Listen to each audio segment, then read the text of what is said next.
Okay, I'm doing a follow-up video on winter pruning. The first one I did was it was okay, but it doesn't really describe my process, my thinking process. Here's a good vine, I guess, to look at. Uh, Looking at these shoots, it's unpruned. Got some secondary fruit on it. Secondary fruit is fruit that comes out later on in the season. It's no good for harvest. All right, I'm looking to both bring the vines in to this area between here and here, so that overall the vine has room to grow out again during the course of next summer. And what I trim will be trained to this wire here on both sides, and this old deadwood will be gone. I'll trim that out almost immediately, mainly because I've got 4 good shoots here, but a couple of them are kind of fat, and so I'll take them out. And then these right here are nice and long. And another thing to take note of is these little parts here will be buds next year, and buds are where the fruit is going to appear. So the more of those I have on a lateral or shoot, the better. Like by comparison, the spacing on these is about 1/3 more than what I just showed you on this one. This guy's got a lot more here.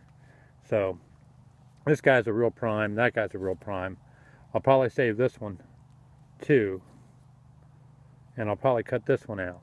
Now, the other thing that my thinking is on, and I'm not, not scientifically backed up, just sort of makes sense to me, is by cutting off these shoots here, more energy is going to go here, and more energy is going to go here. So these two vines will benefit when I take out either one of these or both of them. And probably on the final prune, they'll take out one of these two, the remaining one of these two. All this is going to disappear, and it doesn't really, out here you don't want it unless there's no other choices. If there was nothing in here, then I'd save this, okay? But since I've got this stuff, this is gone. This is leaving. That's leaving. And then here on this side, I got a thick one here, a little sort of a starter there, and a thick one here, and I'm going to cut it off here because I don't really want to go out there. I could save this guy. He's thin. He's just the way I'd want it, but we can use these. We can use these right here. This one, they're pencil thick. I mean, they're borderline, but they're pencil thick. So I can keep those, and then I'll keep this guy, and hopefully he'll grow up and be something we can use next year or even this year. So that's the basic thinking.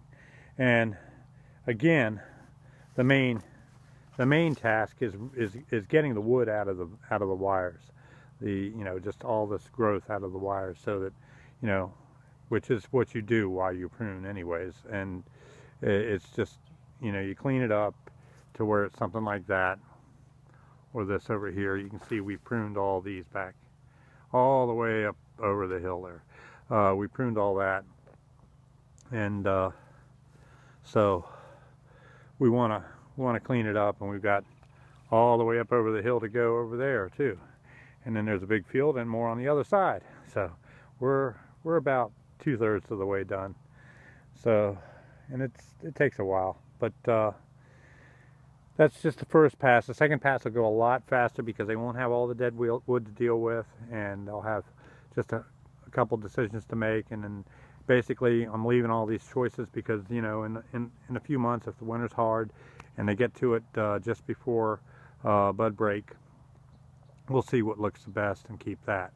So it's basically insurance to make sure we've got plenty of choices for the final pruning, which will probably leave maybe at the most 2 shoots on either side. This one's got, I saved 4 here, saved 3 over here. So